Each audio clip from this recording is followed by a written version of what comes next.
Hello students, welcome to study India first step of success. स्वागत है आप सभी का India's online education study India पे। और जैसा कि आप सभी जानते हैं, it is a part of Aditya infinity group. तो चलिए, अगर आपने क्लास को शेयर नहीं किया है तो क्लास को जल्दी जल्दी से जो है शेयर कर दीजिए, ठीक है, जिससे कि और भी बच्चे जो है जुड़ सके और इसका जो है बेनिफिट उसको भी मिल सके। ठीक है, क्लास को शेयर कर दीजिए। और इसके साथ ही जो है इसी चैप्टर का जो है आपका एवरीडे केमिस्ट्री इन लाइफ, ठीक है, तो इसका जो है आपको एक पार्ट कंप्लीट हो चुका है। आज जो है ये दूसरा पार्ट है। इसके साथ ही आपका पूरा का पूरा जो है ऑर्गेनिक केमिस्ट्री ख़त्म हो जाएगा। और इसके बाद जो है नेक्स्ट क्लास से हम लोग जो है क्या करने वाले हैं, नेक्स्ट क्लास से हम लोग करने वाले हैं फिजिकल केमिस्ट्री को स्टार्ट करने वाले हैं, यानी भौतिक रसायन को। ठीक है, तो ऑर्गेनिक जिसका भी मतलब पहले से कंप्लीट है तो उसके लिए तो कोई दिक्कत नहीं है। अदरवाइज आपका कंप्लीट नहीं है तो आप जो है पहले का क्लास जो है देखिए, आपको जो है बिल्कुल मज़ा आ जाएगा। ठीक है, क्योंकि मैंने एक भी चैप्टर जो है नहीं छोड़ा है, बिल्कुल आपको शुरू से लेके जो है आपका लास्ट तक कंप्लीट किया है। ठीक है, तो उसी तरह से हम लोग फिजिकल भी करने वाले हैं। ठीक है, तो क्लास को जो है शेयर कर दीजिए। ठीक है, तो आज हम क्या पढ़ने वाले हैं, आज हम लोग पढ़ने वाले हैं भोजन में रसायन। यानी हम लोग जो खाना खाते हैं ना, या फिर चाहे किसी भी रूप में हो, ऐसा नहीं कि मतलब जो जनरली खाते हैं डेली वो नहीं, ठीक है, किसी भी रूप में हो, जैसे आपका फ्रूट्स भी हो जाता है तो वो भी हम लोग एक तरह से खाते ही हैं। ठीक है, तो हम लोग उसके लिए भी बात कर रहे हैं। और इसके साथ ही साथ ड्राई फ्रूट यानी सूखा फल जो होता है, सूखा फल में कौन कौन सा आता है, सूखा फल में आपका क्या क्या आता है, जैसे कि सूखा फल में हो गया ना आपका ये आपका क्या बोलते हैं उसको, छुहारा बोलते हैं। ठीक है, उसके साथ ही जो है किशमिश जो होता है वो होता है। ठीक है, तो ये सारा चीज़ ड्राई फ्रूट में आता है, क्योंकि किशमिश जो बात बनता है आपका, ये अंगूर को सुखाने के बाद जो है बनता है। ठीक है, तो ये ड्राई फ्रूट में आता है, तो हम लोग उसके बारे में भी बात कर रहे हैं। यानी टोटल जो भी हम लोग खाते हैं तो उसी से रिलेटेड उसमें जो है रसायन का यूज कैसे किया जाता है, क्यों किया जाता है, हम लोग उसके बारे में जानेंगे।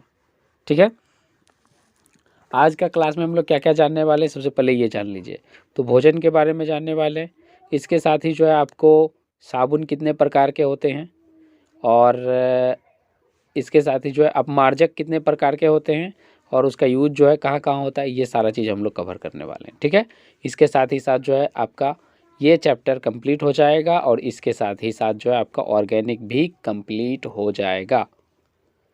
ठीक, अब जो है आप लोग कॉपी पेन लेके बैठिए, जिससे कि जो है फटाफट से मैं अगर लिखाने का प्रयास करूँ तो आप लोग जो है लिखते जाइए फटाफट से। ठीक है, और इससे भी नहीं होता है तो आप जो है क्या कीजिए, क्लास को जो है आप अगर आपको अभी क्लास में समझ नहीं आता है तो मतलब प्राइमर ये जो प्रीमियर लगाते हैं हम लोग, तो उसको ख़त्म होने के बाद जो है आप क्लास को जितना मर्जी चाहे जहाँ से मर्जी चाहे वहाँ से देख सकते हो। ठीक है, तो आप लोग जो है उसको देख लीजिएगा। ओके, और अगर आप नए स्टूडेंट हैं तो आप जो है पहले का क्लास देख लीजिए, तब आपको समझ में आएगा। ठीक है, ऐसे ये तो एक तरह से टॉपिक ही नया है तो आपको समझ में आ जाना चाहिए, इसमें हम लोग जनरली बात करेंगे। ठीक है, तो देखिए भोजन में जो रसायन होता है, भोजन में जो रसायन होता है तो वो किस रूप में मिलाया जाता है और क्यों मिलाया जाता है। सबसे पहले बात करते हैं भोजन में रसायन क्यों मिलाया जाता है। अगर आपसे क्वेश्चन पूछे कि भोजन में रसायन क्यों मिलाया जाता है, तो भोजन में रसायन निम्नलिखित 3 कारणों से मिलाया जाता है, और वो कारण जो है आपके सामने है। पहला कारण है आपका इसका जो है परीक्षण के लिए। ठीक है, परीक्षण कहने का मतलब है इसको जो है सही तरह से जो है रखने के लिए, यानी सुरक्षित रखने के लिए। ठीक है, इसको सुरक्षित रखने के लिए, ठीक, यानी इसका परीक्षण के लिए। दूसरा आकर्षण बढ़ाने के लिए। दूसरा क्या होता है, आकर्षण। देखो पहला आपका परीक्षण के लिए, दूसरा आकर्षण बढ़ाने के लिए, और तीसरा जो है पौष्टिक गुणवत्ता के संबंध में। ठीक है, पौष्टिक गुणवत्ता क्या होता है, यानी जैसे अलग से होता है ना, किसी चीज़ में मान के चलो अगर कार्बोहाइड्रेट की मात्रा बढ़ानी हो या कैलोरी की मात्रा बढ़ानी हो, तो उसमें जो है क्या डालते हैं, मधुरक डालते हैं हम लोग। मधुरक कहने का मतलब यहाँ पे सुक्रोज जो है होता है, तो हम लोग उसको जो है डालते हैं और उसका जो है उपयोग करते हैं। ठीक है, तो कौन कौन सा डालते हैं, कहाँ डालते हैं, ये हम लोग बाद में बात करेंगे, पहले क्यों डालते हैं ये समझ लीजिए। ठीक है, तो क्यों डालते हैं, 3 कारणों से डालते हैं। पहला आपका सुरक्षित रखने के लिए, जिसको परीक्षण बोला जाता है। दूसरा आपका आकर्षण बढ़ाने के लिए, यानी सुंदर दिखने के लिए। कोई भी चीज़ जो है ज़रूरी है कि आप लोग मतलब उस चीज़ को तभी लेते हो जबकि वो थोड़ा सा ठीक दिखता है, ठीक है, या अच्छे देखने में थोड़ा सा लगता है। ठीक है, तो उसका आकर्षण बढ़ाने के लिए भी रसायन का यूज किया जाता है। दूसरा बात मतलब तीसरा बात आपका आता है उसका पौष्टिक। पौष्टिक जो होता है, पौष्टिक कहने का मतलब मैंने बताया आपको, कैलोरी मान लीजिए, विटामिन मान लीजिए, अलग से जो है डाला जाता है। ठीक है, जैसे कि बहुत सारा चीज़ होता है आपका, हॉर्लिक्स, कॉम्प्लान, बॉर्नवीटा, ये सारा चीज़ जो है तो उसमें भी रसायन का यूज किया जाता है। ठीक है, और वो भी जो है आप किसी न किसी रूप में मतलब खाने मतलब भोजन के रूप में ही यूज करते हो। ठीक है, ओके। अब यहाँ पे बात करते हैं हम, ये तो हो गया कि किस कारण से मिलाया जाता है, 3 कारण मैंने आपको दे दिए। ठीक है, अब लिखिए कि, अब हेडिंग दीजिए कि भोजन में कौन कौन से रसायन मिलाए जाते हैं। भोजन में कौन कौन से रसायन मिलाए जाते हैं या कितने प्रकार के रसायन मिलाए जाते हैं। तो ये देखिए, इसका मैं आपको डिफिनेशन भी बताते जाऊंगा और साथ में जो है आप समझते भी जाइएगा। ठीक है, पहला आपका है खाद्य रंजक। ये क्या है, खाद्य रंजक, यानी एक प्रकार का ये कलर है। ठीक है, जैसे कि खाना बनाते हो आप लोग, तो हालांकि हम लोग तो नेचुरल चीज़ ज़्यादा यूज करते हैं। ठीक है, जैसे खाना घर में बनता है तो उसमें हल्दी का यूज किया जाता है ना, तो वो क्या करता है, कलर देने का काम करता है। साथ ही साथ जो है वो शरीर के लिए जो है बेनिफिट भी प्रदान करता है। ऐसा नहीं है कि सिर्फ वो कलर देता है हल्दी। ठीक है, तो रंजक हो गया पहला आपका। अब जैसे कुछ ऐसा चीज़, मिठाई जो बनता है, तो मिठाई में तो हल्दी का यूज नहीं होता है, तो उसमें कलर का यूज होता है। उसमें किस चीज़ का, कलर का यूज होता है, यानी रंजक का यूज होता है। तो वही है ये कलर, मत कलर को ही रंजक बोला जाता है। ठीक है, दूसरा आपका आता है सुरुचिक एवं मधुरक। सुरुचिक एवं मधुरक, ये जो है अत्यंत मीठा वाला चीज़ होता है।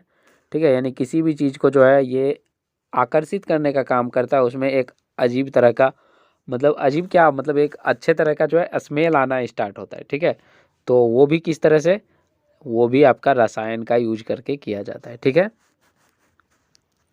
पॉइंट आप देके लिखते जाइएगा कि क्या भोजन में मिलाए जाने वाले रसायन। ठीक है, या भोजन में रसायन के रूप में उपयोग किया जाने वाला पदार्थ। ठीक, तीसरा चीज जो है आपका क्या होता है, बसा इमल्सीकरण। ठीक है, बसा इमल्सीकरण। ठीक, बसा इमल्सीकरण क्या करता है, बसा इमल्सीकरण कहने का मतलब है कि जैसे कि आपका हो गया तेल, हो गया डिफरेंट डिफरेंट टाइप का ऑयल। ठीक है, जैसे आपका हो गया सोयाबीन ऑयल हो गया। ठीक है, इसके साथ ही जो है आपका वसा इमल्सीकरण में आपका जो है डालडा भी आ जाता है। ठीक है, तो उसके साथ डालडा तो एक कंपनी है वैसे, लेकिन उसको एक्चुअली डालडा ही बोला जाता है। ठीक है, ये एक प्रकार का जो है तेल टाइप का ही होता है, ऑयल टाइप का। इसके साथ ही साथ जो है आपको याद रखना है, जैसे कि सरसों का ऑयल हो गया। ठीक है, और सबसे बेस्ट जो है मतलब यूज करने के लिए सरसों का ऑयल ही होता है। ठीक है, तो ये सारा चीज़ जो है आपका जिसको कि क्या बोलते हैं, फॉर्चून, फॉर्चून एक्चुअली नहीं, फॉर्चून तो कंपनी का नाम हो गया एक्चुअली। ये जो सोयाबीन का ऑयल होता है, ठीक है, तो ये सारा चीज़ जो है, उसके साथ ही साथ सूरजमुखी का ऑयल होता है, सनफ्लावर का ऑयल। तो ये सारा तेल जो है अपना अपना मतलब टेस्ट के लिए जो है इसको, या फिर मतलब ज़्यादा सॉफ्ट रखने के लिए इसका उपयोग किया जाता है। ठीक है,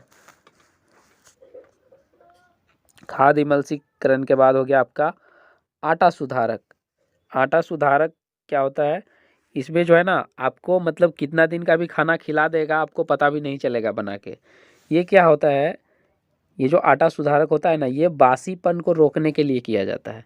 यानी जब बासी हो जाता है ना, कहने का मतलब जब बासी हो जाता है तो उसको रोकने के लिए इसका उपयोग किया जाता है, ठीक है, आटा सुधारक। उसके बाद फिर आपका आता है प्रतिऑक्सीकारक। प्रतिऑक्सीकारक, तो प्रतिऑक्सीकारक का यूज कहाँ पे किया जाता है,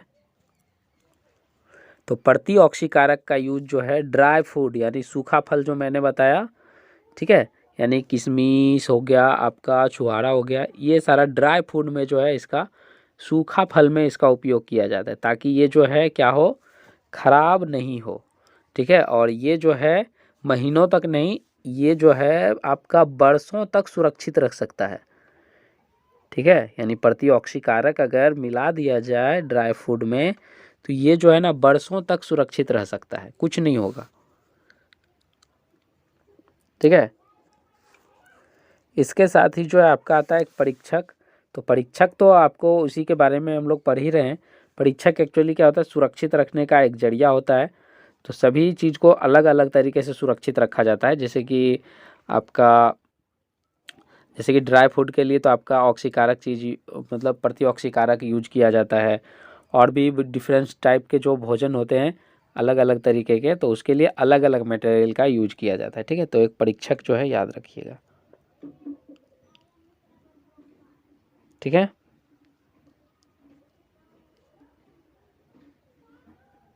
उसके बाद जो है आप पोषणज, ठीक है, ये जो है आपको याद रखना है पोषणज संपूरक। इसमें क्या होता है, जैसे कि जस्ट ए मिनट, इसमें क्या होता है एक्चुअली, पोषणज संपूरक में क्या होता है, इसमें एक्चुअली होता क्या है, जैसे कि आपने देखा होगा कि विटामिन्स होता है, प्रोटीन होता है, ये अलग अलग जगह पे पाया जाता है। आपने ज़्यादातर सुना होगा फलों में, पौधों में पाया जाता है, ठीक है। जैसे विटामिन, विटामिन सी की बात करें तो विटामिन सी किस में, नींबू में, विटामिन सी नींबू में। विटामिन ए किस में, विटामिन ए गाजर में सबसे ज़्यादा, ठीक है। तो यानी ये एक प्रकार से फल से प्राप्त हो रहा है। लेकिन ये क्या होता है, केमिकली तरीके से जो है विटामिन को अलग से मिलाया जाता है, जैसा कि मैंने आपको एग्जाम्पल दिया था किस चीज़ का, हॉर्लिक्स का, बॉर्नवीटा का, ठीक है, कॉम्प्लान का। तो ये सारा चीज़ जो है इसमें जो है अलग से प्रोटीन मिलाया जाता है, कार्बोहाइड्रेट मिलाया जाता है, यानी पोषक तत्व जो है ना अलग से मिलाया जाता है। तो इसी को क्या बोलते हैं, पोषणज संपूरक बोलते हैं, ठीक है। इतना बात आपको टोटल चीज़ जो है क्लियर हो गया। सारा का सारा बात जो है आप लोग क्या कीजिएगा, डैश देके लिखते जाइएगा, ठीक है। जितना बात मैंने आपको बताया इसको जो है क्लास ख़त्म होने के बाद आप क्या कीजिएगा, क्लास को जो है फिर से देखिएगा और इसको जो है स्पीड आप स्लो कर लीजिएगा, स्पीड को स्लो करके, और उसके बाद जो है आप क्या कीजिएगा, या फिर मतलब अपने अकॉर्डिंग, अगर आपको स्पीड बढ़ा के देखना है तो स्पीड बढ़ा के भी देख सकते हो, स्लो करके देखना है स्लो करके भी देख सकते हो, ठीक है। तो आप अपने अकॉर्डिंग इसको बढ़ा के या कम करके जो है देख लीजिएगा, और उसके बाद सारा का सारा जो है लिख लीजिएगा कि किस चीज़ का उपयोग कहाँ किया जाता है, ठीक है। भोजन में से आपको इतना ही पढ़ना था, इससे ज़्यादा आपको जो है एग्ज़ाम में नहीं पूछा जाता है, ठीक, ठीक है।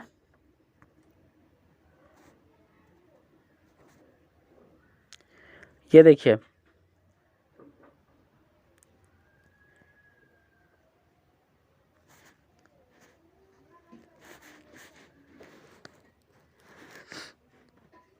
ये जो है आपका क्या है, ये आपका जो है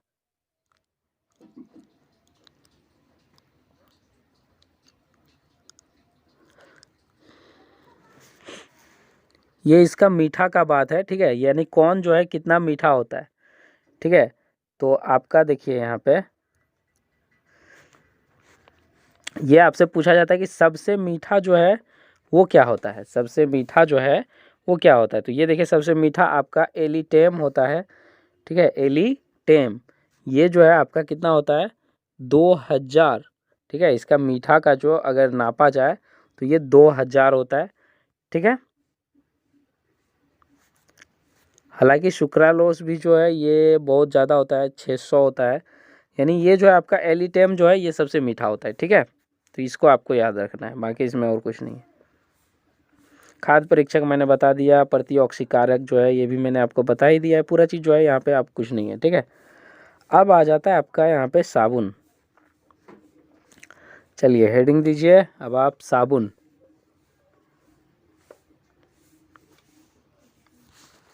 साबुन जो है किसको बोला जाता है?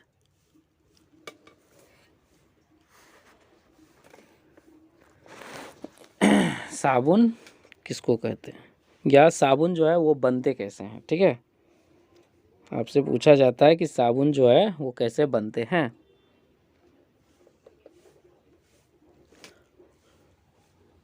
तो आप जो है 10th में ही पढ़ चुके होंगे कि साबुन जो है क्या क्या होता है, एक जो है मतलब बसा और एसिड दोनों को जो है मिला के बनता है, ठीक है।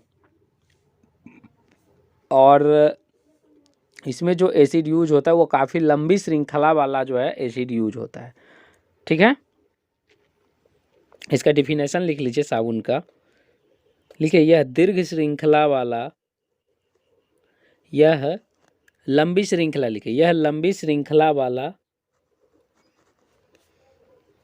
बसा अम्ल, बसा अम्ल, लंबी श्रृंखला वाला क्या होता है, बसा अम्ल होता है, यानी फैटी एसिड होता है, ठीक है। फैटी एसिड जिसको बोलते हैं तो ये उसी से बनता है। ये क्या होता है, लंबी श्रृंखला वाला बसा अम्ल,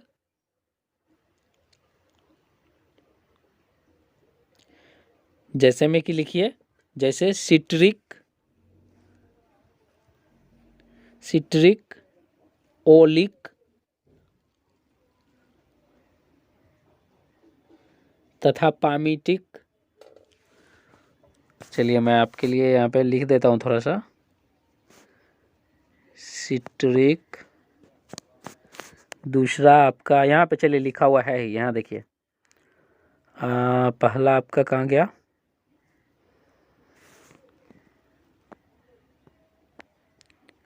सिटैरिक है यहाँ पे, ठीक है। आपका यहाँ पे पहला सिटैरिक है, दूसरा ओलिक है, और तीसरा आपका जो है पामेटिक है, ठीक है। यहाँ पे ये तीनों अम्ल का क्या होता है, जैसे हम कि लिख लिए हैं आप, इनका लिखिए, इनके सोडियम लवण या पोटेशियम लवण होते हैं, इनके सोडियम लवण या पोटेशियम लवण होते हैं,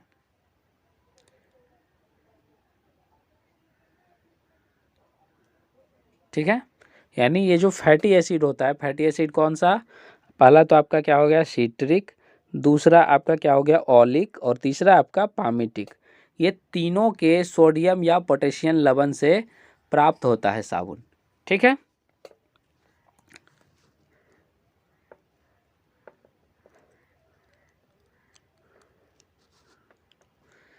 ठीक है, दूसरा आपसे पूछा जाता है कि साबुनीकरण क्या है। दूसरा आपसे क्या पूछा जाता है, साबुनीकरण क्या है।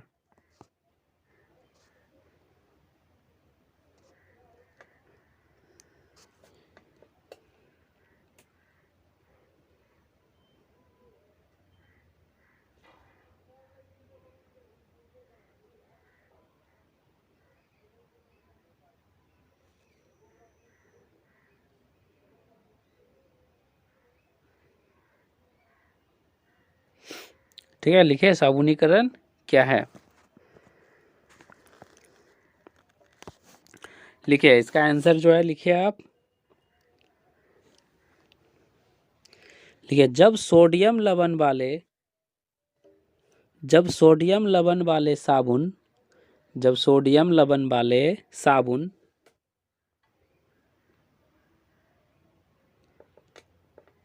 गिल्सरॉल, गिल्सरॉल इस तरह से लिखिए, गिल्स रॉल या गिल्स रील भी लिखा रहता है, कोई दिक्कत नहीं, ठीक है। गिल्स रॉल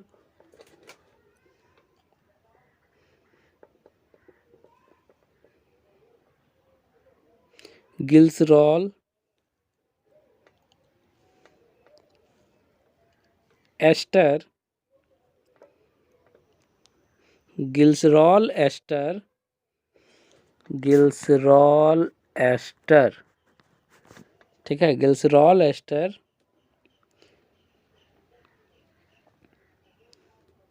NaOH, NaOH किसको बोलते हैं? सोडियम हाइड्रोक्साइड, ठीक है। ग्लिसरॉल एस्टर जब सोडियम हाइड्रोक्साइड, जब सोडियम हाइड्रोक्साइड के जलीय विलयन के साथ गर्म किया जाता है, के जलीय विलयन के साथ गर्म किया जाता है, तो इस क्रिया को साबुनीकरण कहते हैं। ये जो है आपको पूछा जाता है साबुनीकरण क्या है, ठीक है। ये बहुत जो है आपका इम्पोर्टेंट है, इससे आपका ये क्वेश्चन पूछा जाता है, साबुनीकरण क्या है, तो इसे साबुनीकरण कहते हैं, ठीक है। इसका स्ट्रक्चर जो है आप यहाँ पे देख लीजिए, ये देखिए, ये रहा आपका साबुनीकरण का रिएक्शन। इस तरह से बनाना है, इसको याद रखना बिल्कुल आसान है। देखिए यहाँ पे किस तरह से याद रखिएगा, ये देखिए ध्यान से, ऊपर नीचे आपका क्या है, CH2 है, उसके साथ ही जो है आपको यहाँ पे क्या है, C17 H35, C17 H35, C17 H35 सभी में है, ठीक है। और ये आपस में किसके साथ, सोडियम हाइड्रोक्साइड, तो सोडियम हाइड्रोक्साइड आपका यही है, 3 मोल सोडियम हाइड्रोक्साइड के साथ ये रिएक्शन करता है, और रिएक्शन करने के बाद जो है ये आपका बना देता है सोडियम एसीटेट बनाता है, ठीक है। और उसके बाद जो है ये क्या करता है, ग्लिसरॉल, ठीक है, ये इस तरह से बनाता है, ठीक है।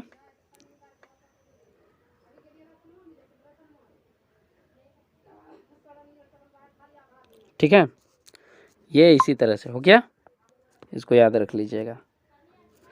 अब आप जो है हेडिंग दीजिए साबुन के प्रकार। साबुन जो है वो कितने प्रकार के होते हैं, टाइप ऑफ सोप, साबुन कितने प्रकार के होते हैं,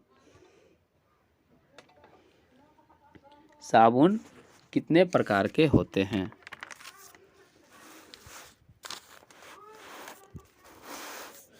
ठीक है, तो साबुन लिखिए आपका 4 प्रकार के होते हैं, साबुन आपका 4 प्रकार के होते हैं, साबुन 4 प्रकार के होते हैं। पहला लिखिए आपका साधारण साबुन, पहला आपका लिखिए साधारण नहीं, चलिए इसको प्रसाधन यहाँ पे लिखता है तो आप भी लिख दीजिए, प्रसाधन ही लिखिए, ठीक है। आपका बुक जो है प्रसाधन लिख रहा है, ठीक है, साधारण साबुन को ये प्रसाधन लिखता है तो आप प्रसाधन ही लिखिए, ठीक है, प्रसाधन साबुन।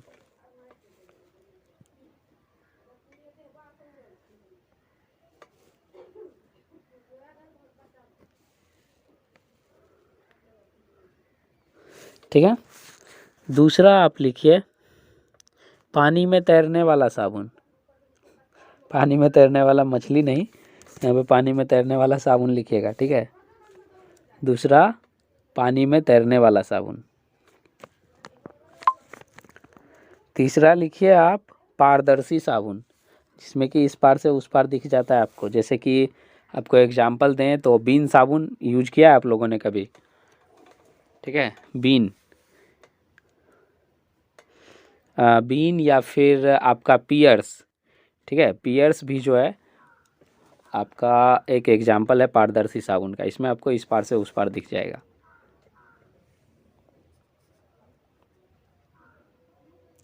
और चौथा आपका लिखिए पारदर्शी, चौथा लिखिए आपका औषधीय साबुन, ठीक है, औषधीय मेडिसिन शॉप, औषधीय साबुन। अब चलिए लिखते जाइए इसका जो है साधारण साबुन क्या, प्रसाधन साबुन क्या होता है।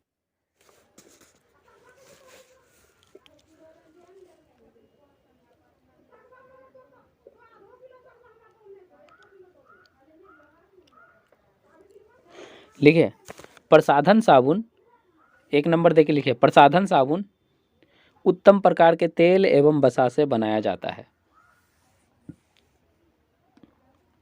प्रसाधन साबुन उत्तम प्रकार के तेल एवं वसा से बनाया जाता है। ठीक है, इससे ज़्यादा आपको यहाँ पे याद नहीं रखना है कुछ। ठीक है, बस इतना ही लिखिएगा। और लिखिए इसका उपयोग जो है, इसका उपयोग साधारण रूप से किया जाता है। ठीक है, और इसके साथ ही जो है इसमें सुगंध के लिए अलग से रसायन मिलाया जाता है। इसमें सुगंध के लिए अलग से रसायन मिलाया जाता है।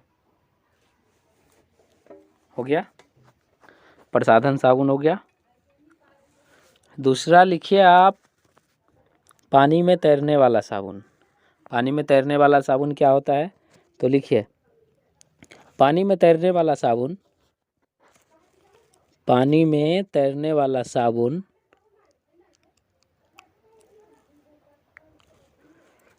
इसके कड़ा होने से पहले, इसके कड़ा होने से पहले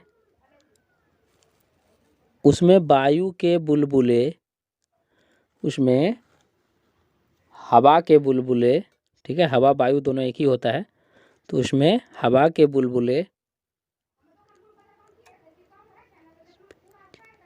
हवा के बुलबुले, हवा के बुलबुले विस्पंदित किए जाते हैं, यानी उसमें डाला जाता है। सीधा लिखिए हवा के बुलबुले इंक्लूड किए जाते हैं, यानी डाले जाते हैं। हवा के बुलबुले डाले जाते हैं। ठीक है, जिसके कारण से वो क्या हो जाता है, हल्का हो जाता है और ये जो है पानी में तैरता है। ठीक, तीसरा लिखिए पारदर्शी साबुन। तो पारदर्शी साबुन कैसे बनते हैं? पारदर्शी साबुन कैसे बनते हैं? लिखिए पारदर्शी साबुन बनाने के लिए, पारदर्शी साबुन बनाने के लिए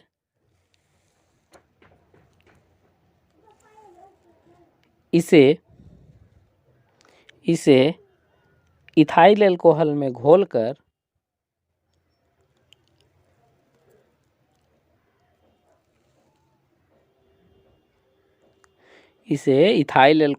घोलकर और फिर विलायक के घोलने के बाद क्या करना है, और फिर विलायक के आधिक्य, विलायक के आधिक्य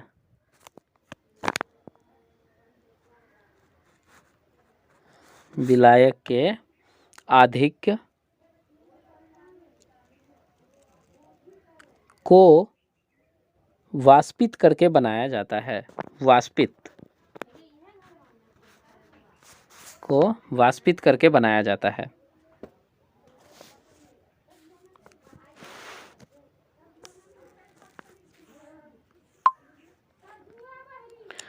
उसके बाद लिखिए आप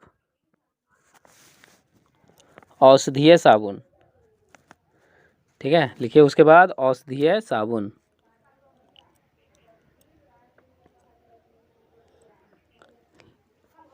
औषधीय साबुन में सिंपल सा बात है, उसमें जो है औषधीय रसायन मिलाए जाते हैं, बस और कुछ नहीं। लिखिए औषधीय साबुन बनाने के लिए, औषधीय साबुन बनाने के लिए उसमें औषधीय गुण वाला रसायन मिलाया जाता है। उसमें औषधीय गुण वाला रसायन मिलाया जाता है। इसके बाद जो है आपसे एक चीज़ और क्या पूछा जाता है कि साबुन जो है कठोर जल में कार्य क्यों नहीं करते हैं। ठीक है, ये क्वेश्चन आपसे पूछा जाता है। तो साबुन जो है ये आपका कठोर जल में इसलिए कार्य नहीं करता है क्योंकि कठोर जल में जो होता है ना, कठोर जल में आपका एक तो मैग्नीशियम और दूसरा आपका कैल्शियम, ठीक है,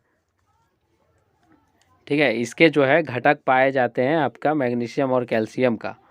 और ये जो है साबुन में क्या क्या पाया जाता है, तो साबुन में आपका पाया जाता है मुख्य रूप से आपका सोडियम या पोटेशियम। ठीक है, तो जब कठोर जल में साबुन क्या होता है, घुलता है, और घुलने के बाद ये क्या होता है, अघुलनशील मैग्नीशियम और कैल्शियम का अघुलनशील यौगिक बना देता है, जिसके कारण जो है यह जो है साबुन कठोर जल में कार्य नहीं करता है। ठीक, आपको यही याद रखना है कि जब साबुन लिखे, साबुन कठोर जल में कार्य क्यों नहीं करता है, इसको आप जो है लिख लीजिए डिफिनेशन की तरह। लिखे, जब साबुन कठोर जल में घुलता है, जब साबुन कठोर जल में घुलता है तो घुलने के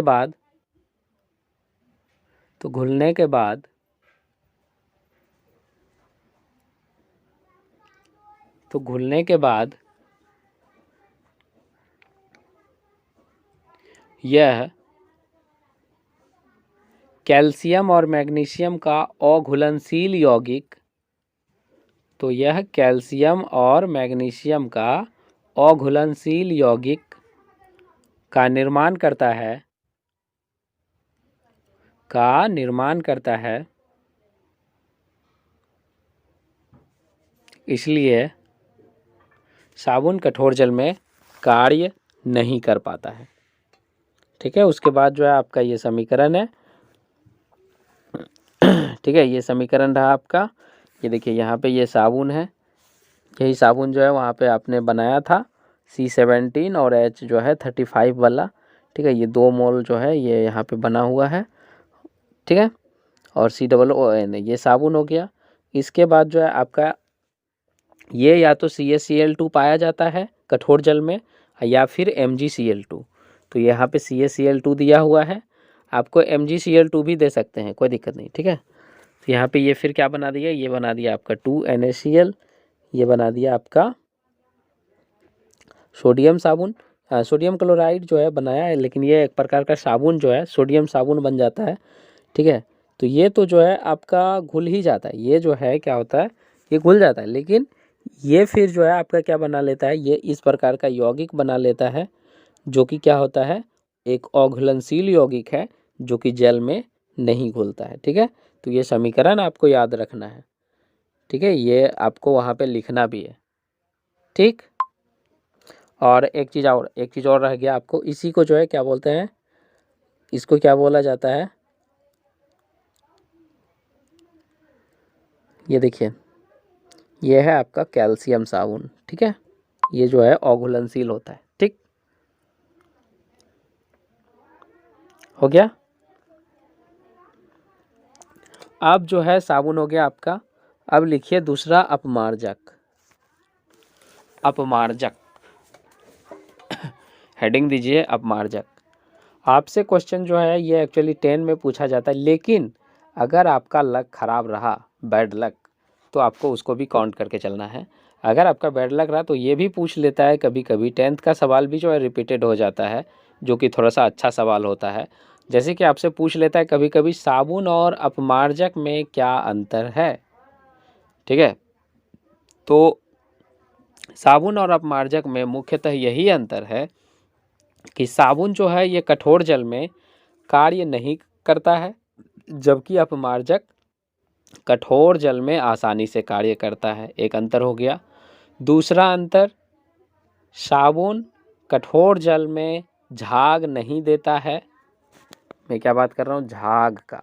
ठीक है, साबुन कठोर जल में झाग नहीं देता है, जबकि अपमार्जक कठोर जल में आसानी से झाग देता है। ठीक है, तो 2 अंतर आपको लिखना है वहाँ पे, इससे ज़्यादा जो है आपको वहाँ पे कोई दिक्कत नहीं है। ठीक है,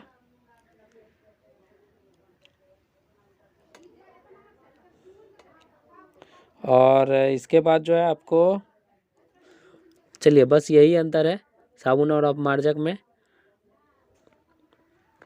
हो गया। अब आपसे यहाँ पे, चूँकि अब आप लोग जो है इंटर के स्टूडेंट हो, 12th के, तो आपसे इसमें क्वेश्चन ये पूछा जाता है, क्योंकि इतना हल्का सवाल तो पूछेगा नहीं, अपमार्जक से क्वेश्चन ये पूछा जाता है कि अपमार्जक कितने प्रकार के होते हैं। 10th में आप लोगों ने सिर्फ साबुन और अपमार्जक में अंतर पढ़ा था, लेकिन यहाँ पे आपको पूछा जाता है कि अपमार्जक जो होते हैं वो कितने प्रकार के होते हैं। ठीक है, तो लिखिए आप लोग, हेडिंग दीजिए अपमार्जक का वर्गीकरण, अपमार्जक का वर्गीकरण।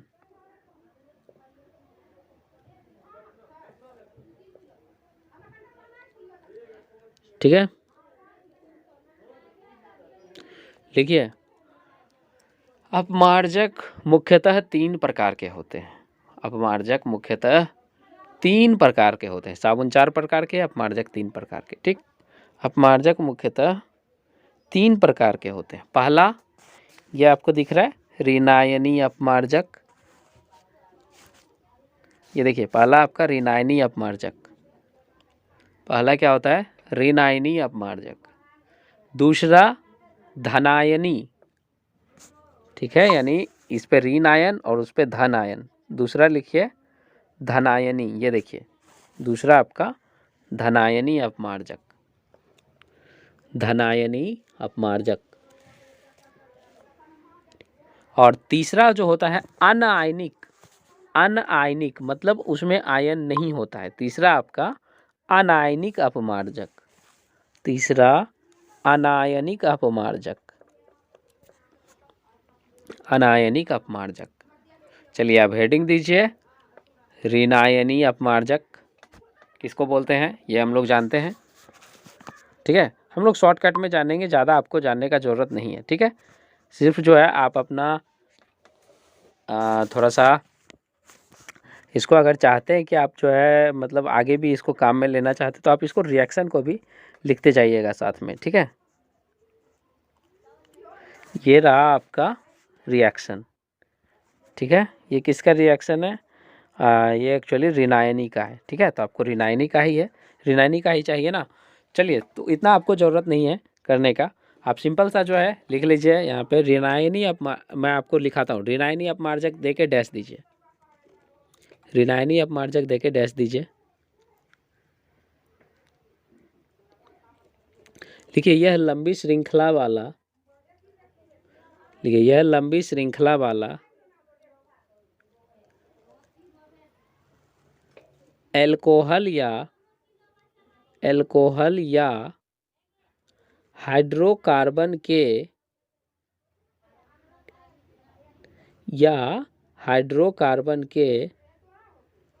सल्फोनेटित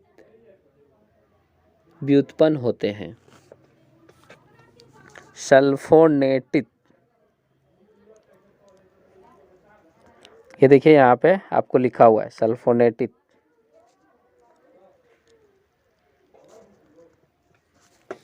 ठीक है, यहाँ देखिए,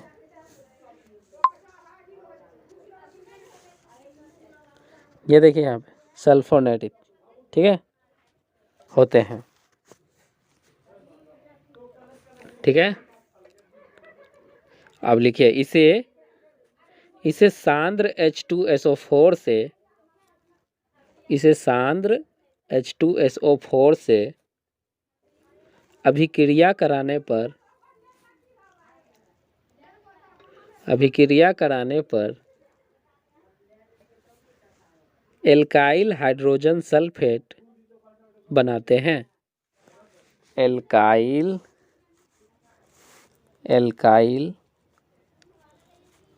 हाइड्रोजन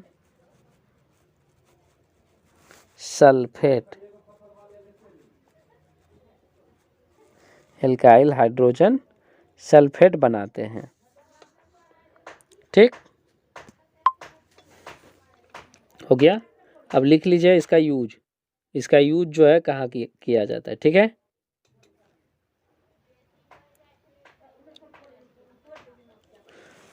अच्छा हाँ, इसमें एक चीज़ और लिखिए, एल्काइल हाइड्रोजन सल्फेट बनाते हैं और उसके बाद जो है लिखे और इसका और क्षार के द्वारा इसका उदासीनीकरण किया जाता है। उदासीनीकरण करना जरूरी है, लिखिए, और क्षार के द्वारा इसका उदासीनीकरण किया जाता है। इसको क्या बोलते हैं? ऋणायनी साबुन बोलते हैं। ठीक है, ऋणायनी साबुन। ठीक, और क्षार के द्वारा इसका क्या कराया जाता है? उदासीनीकरण कराया जाता है। लिखिए इसका उपयोग जो है, लिखिए इसका उपयोग घरेलू सफाई एवं दंत मंजन में किया जाता है। दंत मंजन, मुंह जो धोते हो ना आप लोग, ठीक है, उसमें लिखा है इसका उपयोग घरेलू सफाई एवं दंत मंजन में किया जाता है। ठीक है, ये रिएक्शन जो है आप लिख लीजिएगा, ये रिएक्शन आपको लिख लेना है। ठीक है,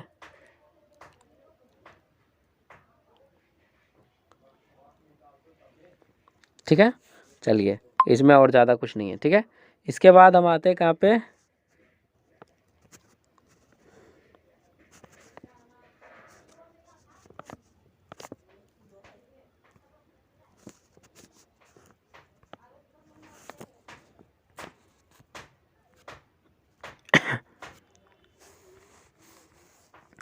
चलिए लिखिए आप, धनायनी साबुन देके डैश दीजिए।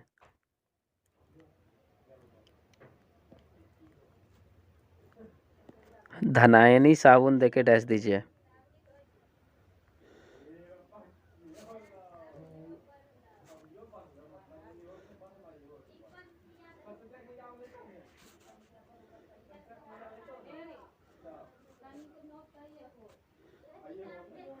ठीक है, ये दोनों रिएक्शन आप लिख लीजिएगा रिनायनी वाला में।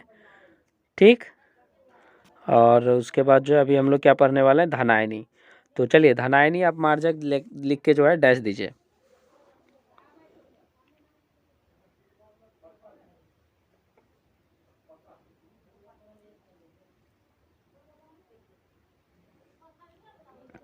ठीक है, रिएक्शन अगर आपको याद नहीं भी रहता है तो कोई दिक्कत नहीं है,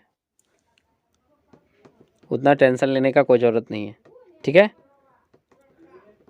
आपको क्या याद रखना है इसमें, देखिए, चलिए मैं आपको एक बार जो है थोड़ा सा हेल्प कर देता हूँ। ठीक है, ये देखिए रिनायनी वाला में आपको क्या याद रखना है, इतना पार्ट आप याद रख लो। ठीक है, यानी यहाँ से लेके आपको ये वाला पार्ट याद रखना है। ठीक है, बस ये जो मैंने, ठीक है, ये वाला पार्ट आप याद रख लो, और इसी को जो है आपको लिख देना है कि ये जो है आपका रिनायनी साबुन का उदाहरण है। ठीक है, ये आप देना मत भूलिएगा, प्लस माइनस प्लस जो ये दिया हुआ है ये आप देना मत भूलिएगा। ठीक है, बस इसमें और ज़्यादा आपको कुछ नहीं करना है। ठीक है, अब लिखिए आप धनायनी, लिखिए धनायनी साबुन देके डैश दीजिए। लिखिए यह साबुन, यह अपमार्जक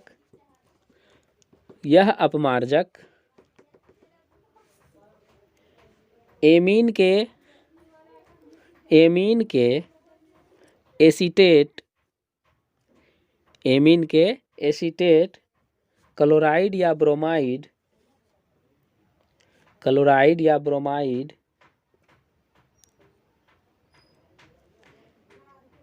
के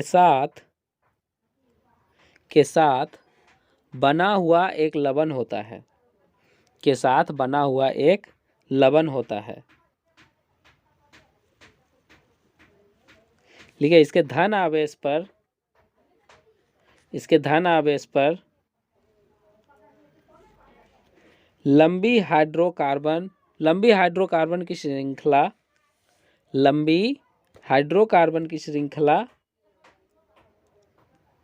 और नाइट्रोजन अणु पर एक धन आवेश होता है।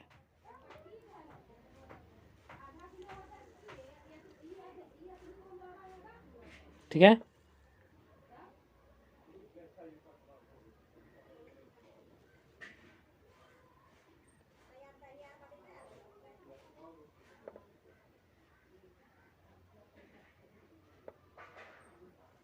लिखिए यह एक महंगा साबुन होता है। ठीक है, ये जो अपमार्जक होता है, सॉरी, ये अपमार्जक जो होता है ना, ये थोड़ा सा महंगा अपमार्जक होता है। ठीक है, लिखिए यह एक महंगा अपमार्जक होता है और इसका उपयोग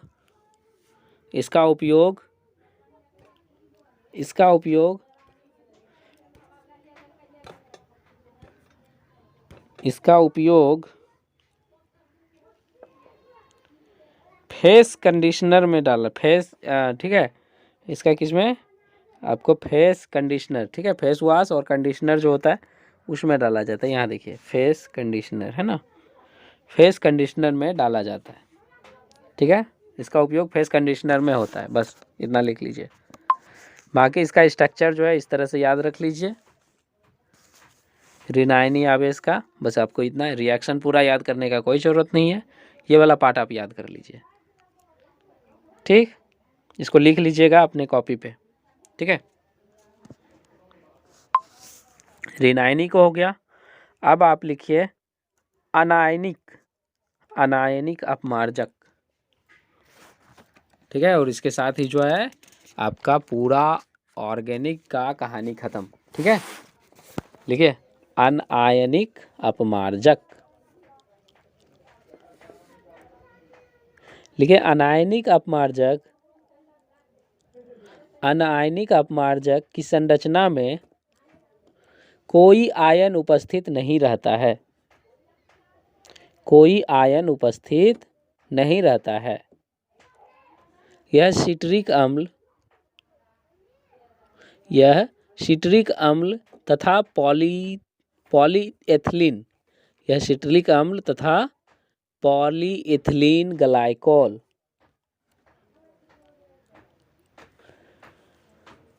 लिखिए यह जो है आपका सिट्रिक अम्ल, सिट्रिक अम्ल और पॉलीइथिलीन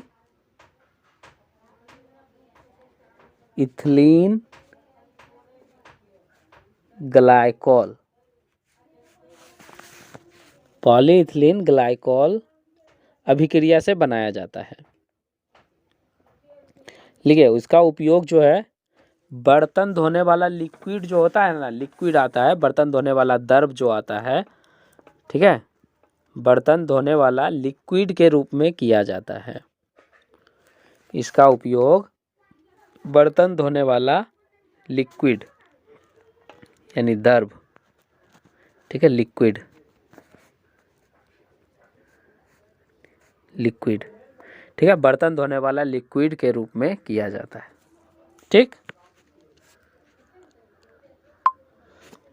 और इसका ज़रूरत क्यों पड़ा, तो इससे जो है ना प्रदूषण कम होता है, इससे जो है जल प्रदूषण कम होता है। ये ज़्यादा झाग नहीं देता है जिसके कारण से जल प्रदूषण कम होता है। ठीक है, ये भी आपको याद रखना है, लिख लीजिएगा अनायनीकरण अपमार्जक अत्यधिक झाग नहीं देता है जिससे कि जल प्रदूषण कम होता है, इसलिए इसका उपयोग जो है आजकल इसका ज़्यादा उपयोग होता है। ठीक है, ये बात आपको ध्यान रखना है।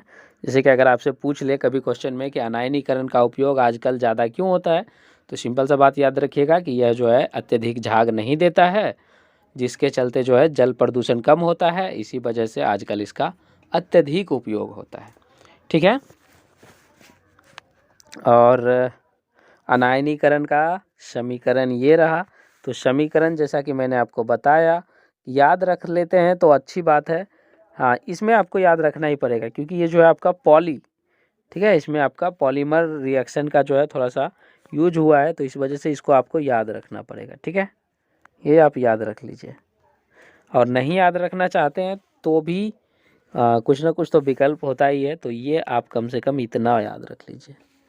ठीक है, यहाँ से यहाँ तक ठीक है, आप जो है ये वाला पार्ट याद रख लीजिए। ठीक, यही जो है अनायनीकरण है, तो इसलिए इसको याद रख लीजिए। ठीक है, बाकी बात जो है मैंने बता ही दिया है कि इसका यूज जो है आजकल ज़्यादा क्यों होता है। ठीक है, इसके साथ ही साथ जो है अगर आपको क्लास ठीक लग रहा है तो लाइक कीजिए।